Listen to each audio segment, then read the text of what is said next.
Hey everyone, this is Scott over at eFileCabinet, and I'm going to be walking you through a quick overview of Rubex, which is our cloud-based document management software.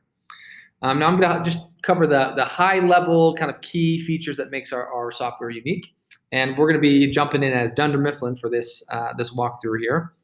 Now you notice a couple quick things. One, of course, you can have your own branding in Rubex, so it looks as if it's your own backend, which is nice. You can set up your folder structure here, your cabinet structure, basically however you'd like. Most people set it up by department, but you could also do it by clients or customers or partners or whatever makes the most sense for you. So in this situation, I'm actually going to just add a new employee. That's something that's pretty common. Now you'll notice I have my drawers, I have my folders, I have subfolders, right? You can have basically as many of these substructures as you'd like. I'm going to add a new employee here. And what I'm going to do is I'm going to add Jim Halpert as a new employee. And when I do that, you'll notice something right off the bat. Now, normally when I add a new employee, I make a folder for them. I've got documents that I need to send them. I got documents I need to receive from them. I got to store it somewhere. Rubex just makes it really easy for you to do all of this. So what I've done is I've already applied a template to my employee drawer so that anytime I add a new folder, what it's going to do is auto-generate subfolders for me. So in this case, it's already going to generate a playbook, forms to be completed for Jim, an open folder for those forms to go once they are signed and completed, right?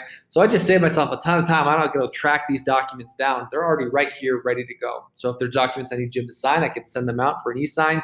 If there's documents I want to share with Jim, I can just do it all really quickly right inside of Rubex. Now, there's lots of different ways to get new documents. Let's say Jim's been on the job for a couple weeks, and he is, maybe he's been harassing his employee. So I put together a Dunder Mifflin harassment agreement here. Right, I want Jim to sign this, right? I want to add this to his folder.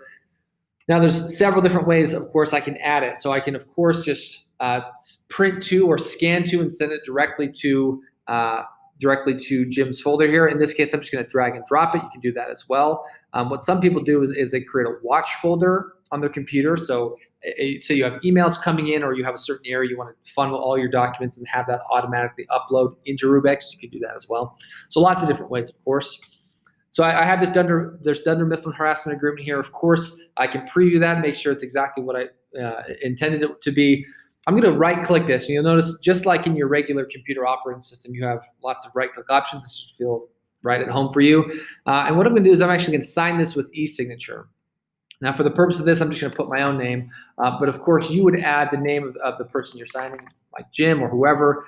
You'd add them as a recipient to this, and then you would build out your e-sign. So instead of going and, say, making a separate DocuSign in a separate area, you're going to do all this stuff in-house inside of Rubex. So it's all your documents all in one place. So I'm going to add my signatures and my date fields here, and I'm going to go ahead and send this off to Jim. Now, that's great. That makes it really easy for me to manage my e-signs with Jim. That's awesome. What I'm going to do now is go through the rest of this panel on the right here, all the different things you can do with my documents.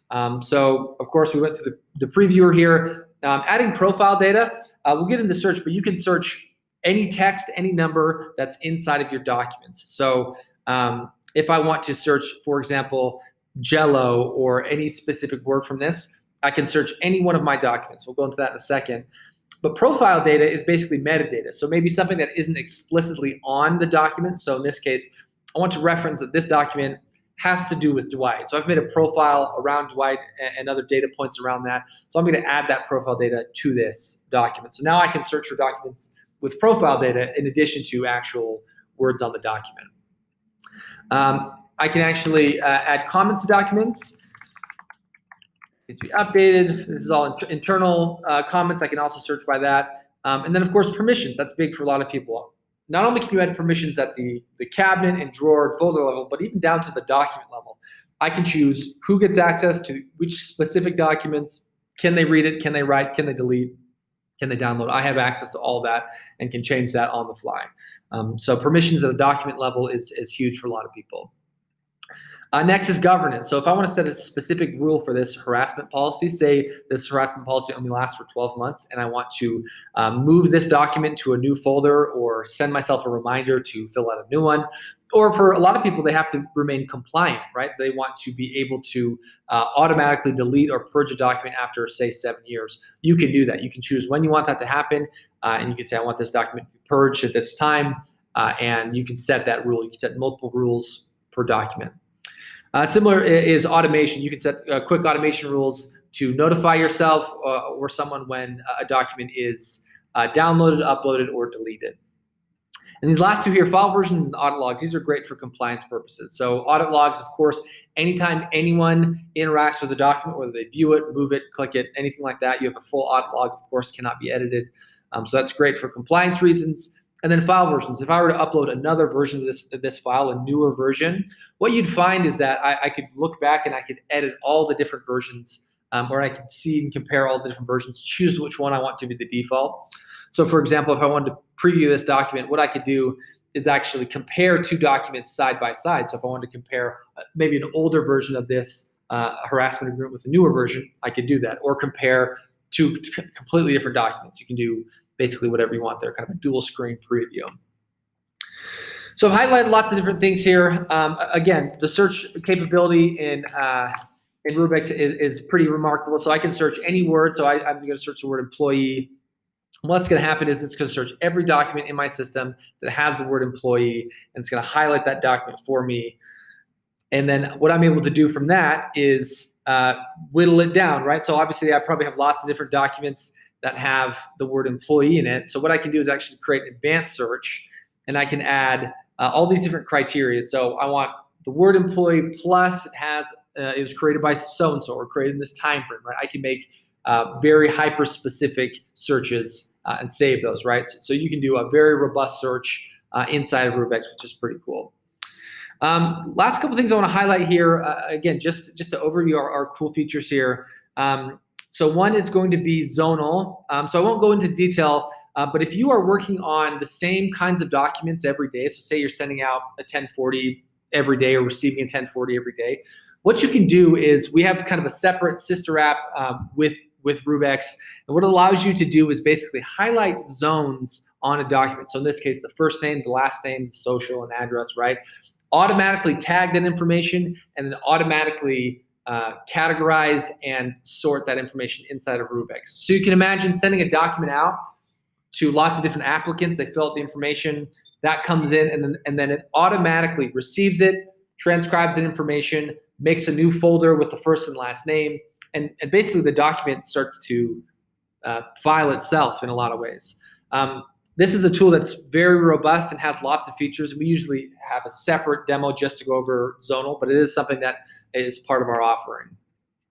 The other quick thing I want to mention is workflows. So this is another thing that people love us for, is our ability to add really complex and intricate workflows.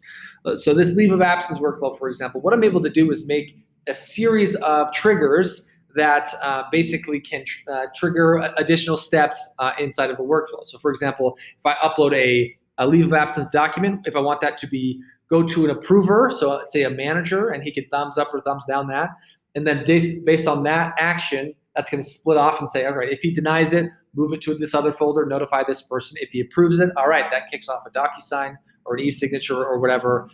So you can build very complex and robust workflows. And again, you can do any number of steps, right? So you can apply templates, you can move folder to folder, you can set governance rules once it reaches a certain stage. You can request documents, you can rename it, you can do lots of things. Again, this is something that we would go into a much more deep dive, a whole separate demo just for workflows.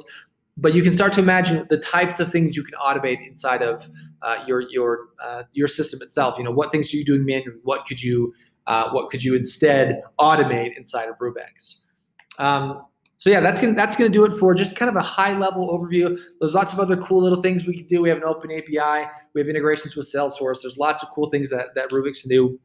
We encourage anybody who's interested in getting more security, more automation, or just being more organized with their documents to take a demo, a full demo of of Rubex. We'd love to cater to your needs and build out specific use cases for you. But that is going to do it for Rubex, and thanks.